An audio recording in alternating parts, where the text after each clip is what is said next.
자, 사회복지 전문 방송 한용의 공감복지 라디오입니다. 이 시간에는 우리가 좀 더 많은 사람들과 소통하기 위해서 이런 시간을 마련을 해봤는데요. 우리 청소년과 또 자녀들과 소통하기가 쉽지 않죠.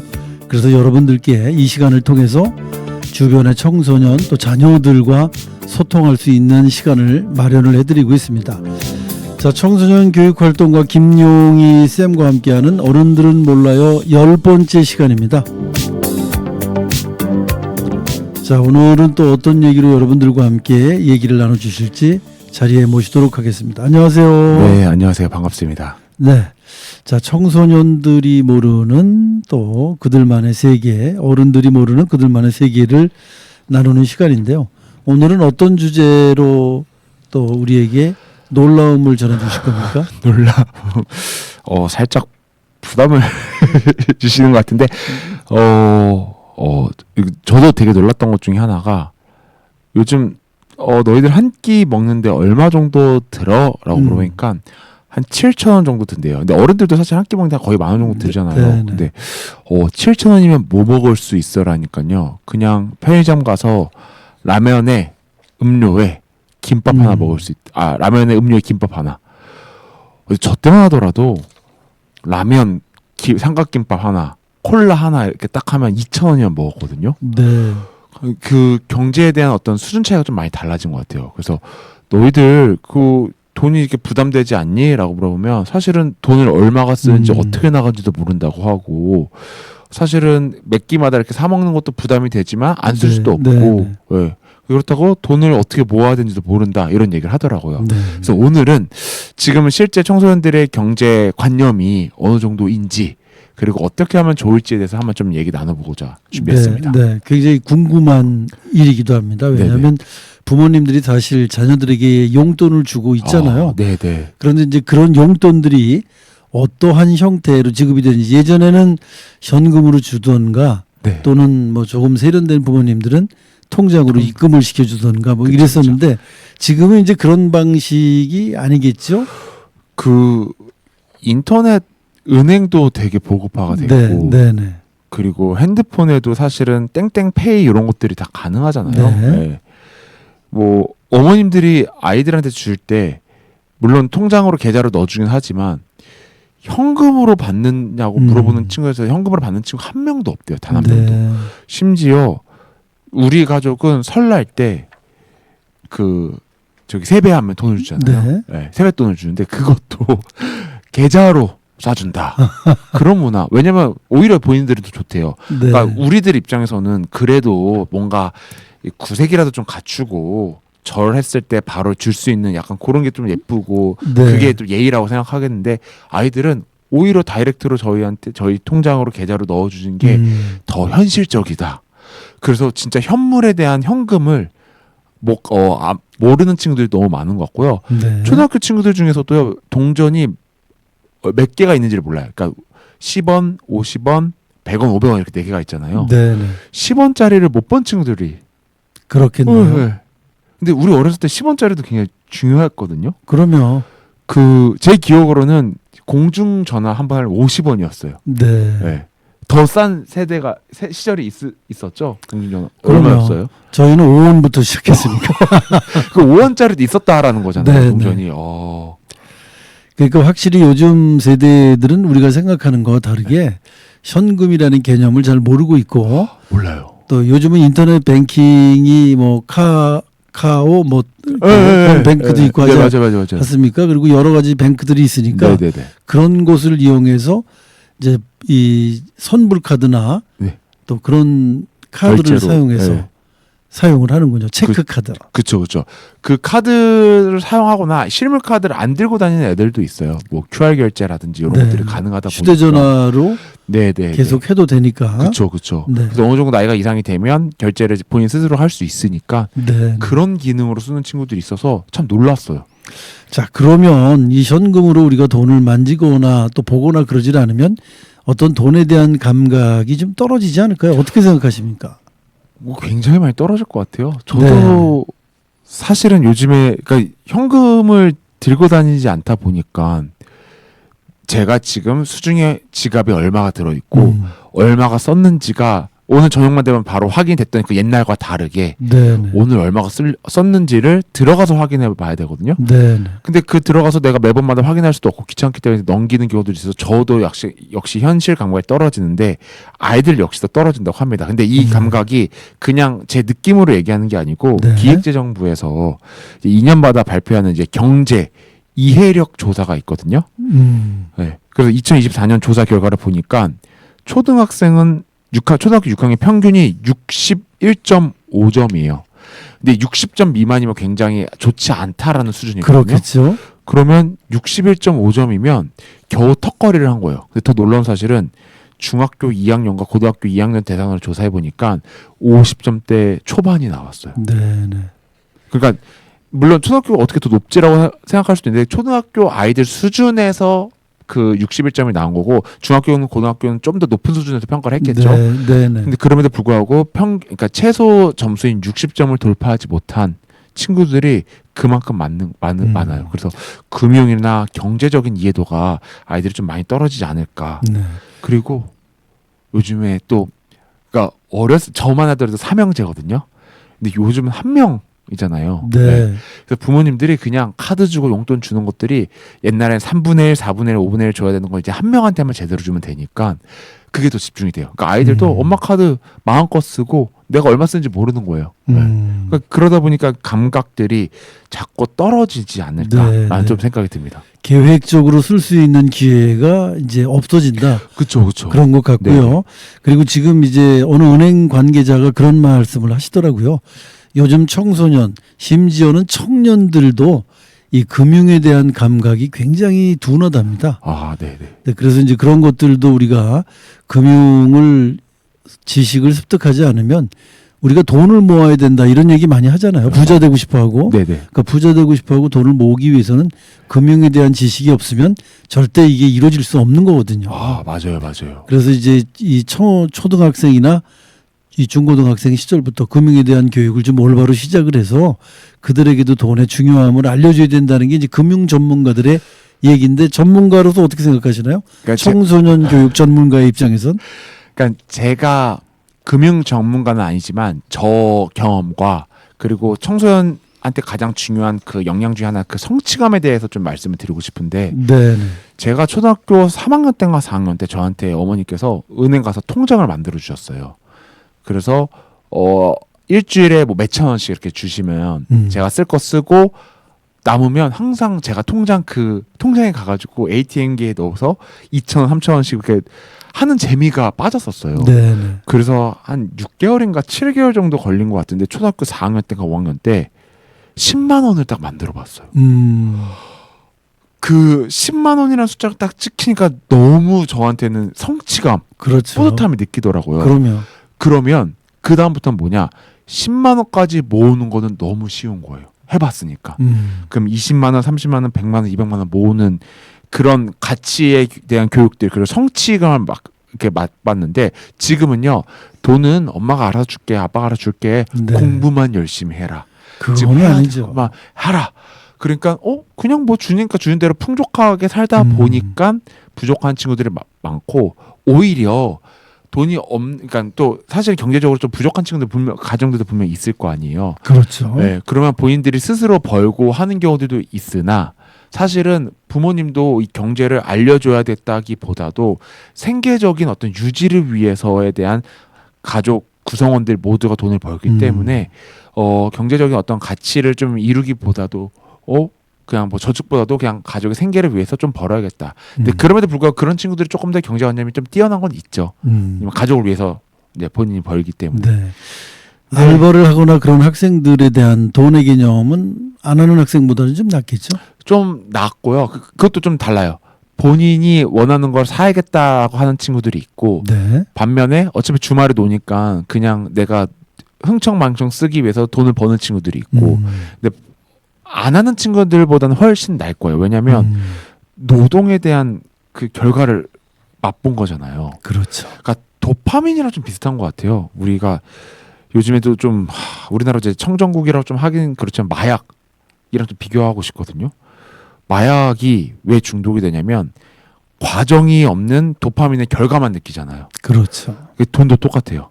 노동에 대한 과정이 없고 그냥 획득에 대한 결과만 있으면 도파민이 터지기 때문에 땀을 흘리려고 하지 않고 돈을 소중하게 여기려고 하지 않고 네.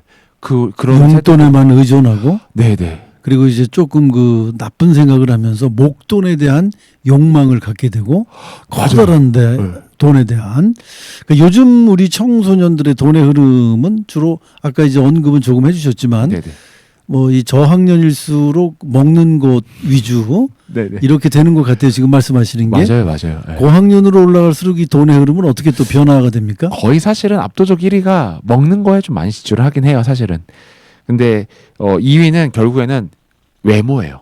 네, 점점 올라가면 올라갈수록 내가 이제 화장도 해야 되고 네. 멋진 옷도 입고 신발 나오면 또 사야 되고. 네. 그래서 아이들이 2-30만 원짜리 내가 사야 되는 거를 정해놓고 돈을 모으고 사는 것들도 어떻게 보면 좀 더 경제적으로 본인들이 노력하는 부분도 있는 것 같은데 그 전에 조금 다른 얘기일 수도 있는데 아까 말씀하신 대로 너무 쉽게 얻으려는 경향들이 있기 때문에 네. 그래서 빠지는 게 또 도박 요즘 아이들 문제잖아요. 네. 그렇다고 하더라고요. 저 놀랐어요. 저는 뭐 아이들이 그래 해봤자 뭐 반에서 한두 명 하겠지 많아야 2명 하겠지 아니에요. 어느 학교냐 30% 이상의 남자아이들이 모여서 불법 토토 사이트에 등록해가지고 해서 야 내가 오늘 얼마 땄는데 이런 얘기를 심심치 않게 제가 수업 중간중간에 듣거든요. 네. 되게 충격이에요. 그러니까 그 친구들은 더 이상 노동을 해서 벌지 않고 운 좋게 누구로부터 부모님으로부터 얻는 돈을 바로 그냥 도박 쉽게 얻을 수 있는 거에만 투자하고 있어요. 그러면요 굴레에 빠지는 것 같아요. 거기에 내가 경제적으로 어떻게 벌어야지 노동해야지 이런 것보다도 그런 문제들이 있습니다. 그런 현실적인 걸 이제 부모님들이 듣게 되면 설마 그러겠어 그 몇몇 일탈한 불량 학생 얘기지 이렇게 생각할 수 있거든요. 네네. 그런데 지금 이제 말씀을 들어보면 그게 이제 불량 학생 얘기도 아니고 우리 주변에 평범하고 열심히 공부하는 학생도 빠질 수 있다는 거예요. 맞아요. 네, 그래서 이제 그런 것들에 대한 어떤 대책 같은 건 그런 좀 있나요? 사실은 그 문화나 그런 무리에서 형성이 되다 보니까 진짜 혹하거든요. 누가 들어도 야 나 10,000원 그 뭐 도박했는데 50만 원 땄어. 그냥 애들은 막 혹해요. 그거 뭐 클릭 몇 번만 하면 되는 거고 야 10,000원만 투자해봐 별것도 아니거든요. 근데 이런 것들을 좀 막기 위해서라면 사실은 제일 중요한 거는 핸드폰을 부모님이 봐야 되고 관리를 해야 되는데 그 나이 때 아이들은 사실은 개인의 프라이버시를 굉장히 중요한 사춘기 시절이잖아요. 네. 그러면 오히려 부모님이 아이들 핸드폰 뺏어서 야 나 볼게 너 지금 텔레 땡땡 뭐 그런 거 가입한 거 아니야? 불법 투자 가입한 거 볼게 보다도 올바른 경제 교육을 초등학교 한 고학년 때부터는 좀 알려주는 게 조금 더 낫지 않을까. 돈이라는 것은 절대 쉽게 벌 수 있는 게 아니고 오히려 돈을 벌 수 있는 현장에 아이랑 같이 간다든지 그런 체험들을 한다든지 혹은 부모가 하는 현장에 같이 한 번 정도 데려가서 부모가 이렇게 열심히 일하고 있고 그거의 가치로 우리가 지금 행복함이나 혹은 소비를 하고 있구나를 삶에서 알려주는 게 제일 좋은 것 같아요. 그러니까 부모님의 이제 어머님이 아버님이 이렇게 돈을 열심히 벌고 있다 이런 것도 간혹 얘기를 해줘야 될 필요가 있고 그쵸. 피와 땀의 어떤 결실이라는 것도 좀 얘기를 해줄 필요가 있다. 네네. 이런 말씀인 것 같고 요즘 이제 사회적으로 문제가 되는 게 이 목돈 또 어떤 욕망 이런 것 때문에 사람들이 큰 돈에 대한 욕심 때문에 그 캄보디아 사태가 바로 가장 대표적인 예가 아닐까. 저는 그렇게 조심스럽게 얘기를 해보는데 이 청소년들이 저축을 해야 되겠다라는 개미같이 모아서 부자가 되겠다라는 생각을 아예 안 하나요? 그럼 어떻습니까? 사실 그 캄보디아 문제도 있고요. 사실 그 도박에 빠진 친구들이 성인이 돼서 내가 쉽게 돈 벌어야지 해서 캄보디아 가는 경우들이 있을 것 같아요. 근데 뭐 이거는 뭐 제가 확정 지을 수는 없지만 다만 진짜 배짱이 같은 마인드는 분명히 있을 것 같고 그렇게 한번 배짱이처럼 운 좋게 한번 맛보면 그 굴레에서 빠져나올 수 없어서 저는 차라리 학교에서 이런 교육 편성으로 뭐 우리 어렸을 때 TV 예능 중에 10,000원으로 일주일 버티는 예능이 있었거든요. 그렇죠? 물론 지금 10,000원 일주일 절대 못 버텨요. 근데 그런 경험들을 해봐도 좋을 것 같고 아니면 한 달 동안 혹은 1년 동안 학교에서 큰 프로젝트로 딱 목돈 10만 원 모아보기 프로젝트를 네. 해봐도 될 것 같아요. 학교별로. 네네. 그래서 정말 열심히 번 친구들에게 어떤 상을 준다든지 네. 보상을 준다든지 그래서 그런 적당한 어떤 소비의 가치를 느끼게끔 해주면 좋을 것 같고 근데 그 얘기를 하고 싶어요. 그 아까도 말씀하셨다시피 개미처럼 모아서 부자가 되는 건 사실은 힘들잖아요. 네. 네. 그리고 요즘 미디어들은 그런 거를 거부해요. 우리 열심히 끙끙 앓아서 60세, 50세에 여유 있는 삶을 삽시다라는 미디어를 보여준다면 사람들이 안 보거든요. 네. 미디어 보면 아시겠지만 SNS 같은 거 보면 보지만 나는 뭐뭐 해가지고 일주일에 200만 원 벌었어, 500만 원 벌었어. 자극적인 게 다다닥 올라와요. 그럼 아이들은 그 과정을 보는 게 아니고 일주일날 이거 했다 500을 벌었다고? 쉽게만 받아들이는 거예요. 네. 돈은 쉽게 벌 수 있는 방법이 있구나. 어렵게 노동을 안 해서 버는 거는 멍청하구나라고 느끼고 과정을 생각하고 그 SNS의 그 깊은 속과 과정을 보지 않고 결과만 보기 때문에 참 속상한 그렇게. 네, 그런 것 같습니다. 자, 이 관계기관에서도 말씀하신 대로 은행권에서도 청소년들에게 그런 교육을 좀 했으면 좋겠다. 저는 권장을 하고 싶고요. 네. 또 지금 말씀하신 대로 학교에서도 어떤 프로젝트의 일환으로 그러한 그 교육 프로그램이 좀 있었으면 어떨까? 네.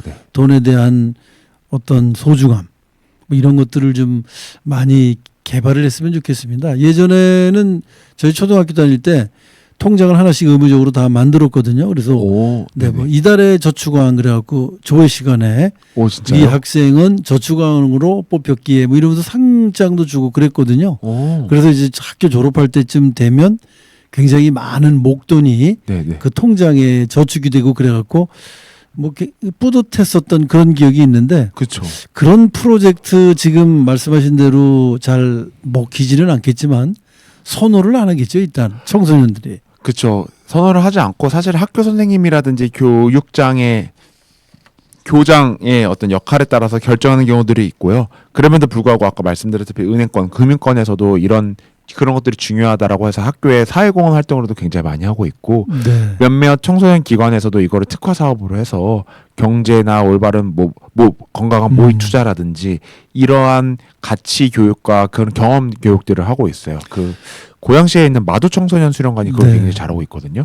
경제 교육들을. 그래서 알겠습니다. 한번 참고해 보시면 좋을 것 같아요. 그러면 청소년들에게 이런 돈 공부를 시키는 앱 같은 건 없습니까? 요즘 이제 모든 게 앱으로 다 정리가 되기 때문에. 특정 앱을 제가 딱 소개하긴 좀 그렇지만 네. 그러니까 어떤 형태의 앱들이 있다. 그 가계부 같은 거 우리 어렸을 때 어머님들이 많이 썼잖아요. 그런 형태의 앱들이 좀 출시되는 것들이 있어요. 그냥 인터넷 앱에 들어가서 가계부라고 치시면 뭐 웬만한 앱들이 좀 괜찮게 나와 있는 것 같아요. 네. 그래서 아이들한테 이런 얘기를 하고 싶어요. 너 얼마 써? 그러면 저 한 달에 뭐 이 정도 되지 않을까요? 혹은 저 몰라요라고 얘기하는 경우들이 있거든요. 그 말은 뭐냐면 본인의 지출이 얼마인지 모르는 거예요. 네. 그러니까 저는 저축은 본인의 지출을 아는 것부터 시작이 된다고 하거든요. 그래서 그 앱에다가 가계부 써놓고 네. 내가 그냥 한 달 동안 평범하게 쓰는 것들을 한번 본인이 정리해봤으면 좋겠어요. 네. 첫 번째로 가계부 같은 형태의 어떤 정리하는 게 필요하다. 네네. 두 번째로 뭐 용돈 관리 앱 뭐 이런 네네. 것도 있을 것 같아요. 제 생각엔. 그죠. 그 가계부라고 치면 아마 용돈 관리 앱이 또 나올 거예요. 네. 네. 그래서 뭐 친구들과 이 간식을 최대한 줄여서 먹기 챌린지라든가 좋죠. 뭐 그런 것도 좀 해보고 네. 말이죠. 그리고 뭐 10,000원 갖고 뭐 3일 버텨보기 이런 친구들끼리 이제 어떤 미션도 좀 해보고 그러면 네네. 돈에 대한 소중함을 좀 알지 않을까 맞아요. 그런 생각이 드는데 자 우리 청소년들에게 전하고 싶은 돈에 대한 또 이 용돈에 대한 조언이 있다면 청소년과 이제 부모님과 이렇게 나눠서 조언을 좀 해주시죠.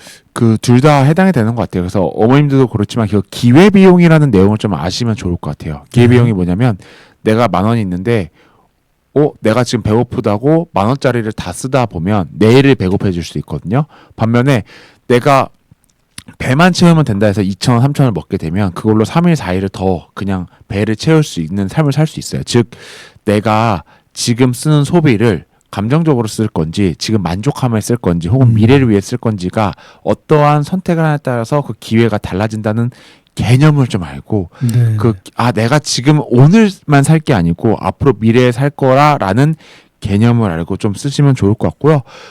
말씀하신 대로 비율을 좀 알았으면 좋겠어요. 그 비율을 좀 나누기 어렵지만 3대 3대 3대 1, 그러니까 3331로 좀 이제 용돈이나 네. 아이들이 관리하면 좋을 것 같은데 우선은 30%는 좀 저축을 한번 해봤으면 좋겠어요. 네. 그러니까 이거를 내가 나중에 쓸 기회비용으로 내두는 거예요. 음. 그 나머지 30은 그래도 스트레스 받잖아요, 아이들이. 이 30%는 내가 하고 싶은 걸 다 하면서 쓰는 거예요. 네. 네. 그리고 나머지 30%는 좀 미래를 위한 나의 투자가 되겠죠. 뭐 책을 사든다든지 혹은 내가 요즘에 AI 프로그램 나왔으니까 내가 한두 달 정도 이용료를 쓴다든지 네. 이런 미래를 위한 투자를 쓰고 여윳돈 50% 항상 남겨놔야 돼요. 네. 저는 이 여윳돈에 대한 개념이 없었거든요. 언제 제가 많이 느꼈냐면 30 넘어가서부터예요.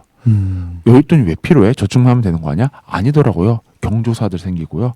변수들이 많이 생기잖아요. 근데 이런 개념들 때문에도 내가 30%에 대한 저축 돈은 아예 건들지 말 돈이고 네. 10%의 여윳돈은 냅뒀다가 급한 일 써야 될 때 쓰고 아니면 다음 달로 이월시킬 수 있는 그런 적금과 저축에 대한 개념을 이런 식으로 좀 배우면 좋을 것 같습니다. 3331. 1, 네네.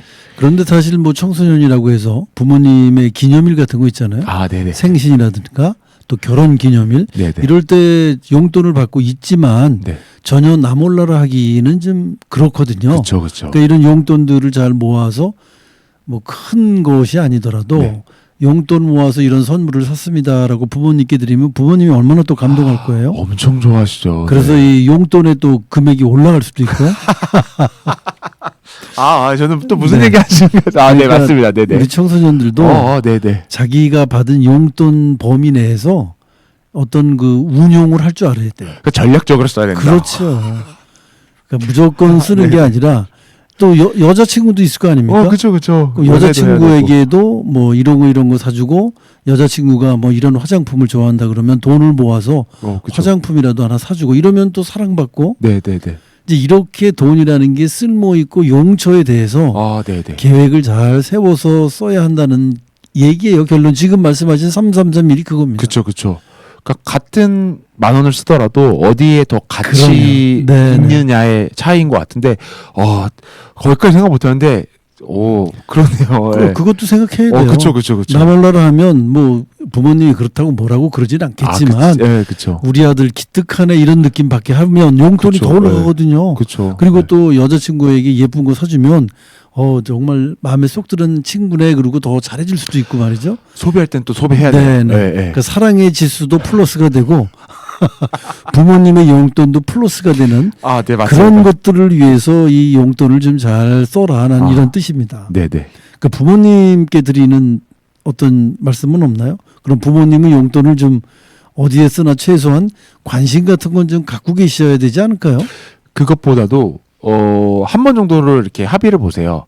그러니까 부모님들 중에서 그냥 카드만 주시는 경우들이 있고요. 필요할 때만 그때그때 주시는 경우들인데 되게 안 좋은 거예요. 네. 그러면 아이들이 필요하면 주네라고 아이들은 그냥 그걸 학습을 하는 거거든요. 그렇게 만든 건 사실은 부모예요. 그러니까 아이들한테 용돈을 줘야겠다라고 하면 다음 달부터 5만 원이든 10% 조금 더 올리고 대신 조건을 거세요. 너의 가계부를 한번 보고 싶다. 왜냐면 너가 어떤 걸 쓰는지 터치를 안 할 텐데 다만 너가 지금 현명하게 돈을 쓰고 있는지를 같이 고민해봤으면 좋겠다. 그렇기 때문에 엄마가 이번 달부터 1-20% 올려줄게. 한번 그거 잘 써보고 너가 현명하게 쓰고 있다면 나도 너한테 조금 더 주겠다. 그런 약속들을 같이 가져가 보면 그렇겠네요. 네, 건강하게 좀 만들 수 있지 않을까. 그러니까 메모 정도로 해서 그쵸. 전체 합계 정도만 나와도 네네. 내가 보니까 부모님도 그런 생각하실 거 아니에요. 그쵸. 한창 먹어야 할 때인데 먹는 게 좀 부족한 것 같다. 네. 그러니까 너 건강을 위해서 먹는 걸 더 많이 맛있는 걸 사 먹으라고 용돈을 좀 올려주겠다라든가 네네. 이런 미션이 있으면은 부모님과 자녀의 소통도 되고 좋을 것 같습니다. 결국에는 네네. 그러니까 용돈 관리도 사실은 뭐 부모님과 자녀들의 어떤 소통인 것 같아요. 자, 그래서 오늘 청소년 전문가 또 오셨으니까 마지막으로 이제 전체의 맺은 말을 해주십시오. 지금까지의 말씀이 이제 총정리입니다. 사실은 그 아이들을 배워 나가는 건 이제 부모로부터 배우는 경우들이 굉장히 많거든요. 근데 아이들이 독립하는 순간부터는 사실은 본인이 다 처음부터 스스로 그걸 새롭게 느껴지거든요. 근데 그 새롭게 느껴지는 걸 최소한으로 줄여주려면 어렸을 때부터 어머님들, 아버님들이 조금 더 교육을 삶에서, 가정에서 시켜줘야 되는 거고, 독립에서 제일 중요한 건 사실 경제적인 수단이거든요. 네. 그러니까 경제적인 독립을 잘하기 위해서라면, 그리고 어머님, 아버님 노후를 위해서라도 지금부터 경제적인 교육들 실천해 주시면 좋을 것 같습니다. 네. 본인이 노후에 잘 그렇죠. 보내시기 위해서는 필요한 것 같다. 네. 그 얘기에 방점이 찍히는 것 같습니다. 아, 네. 자, 오늘도 청소년 교육 활동가 김용희 쌤과 함께 정말 우리는 몰랐던 얘기, 그 용돈을 과연 그들은 어떻게 쓸까, 경제에 대한 관념은 어떨까 함께 얘기를 나눠봤습니다. 올 때마다 좋은 소재로 깜짝깜짝 놀라게 해주시는데 다음 소재도 궁금하네요. 오늘 말씀 고맙습니다. 네, 감사합니다.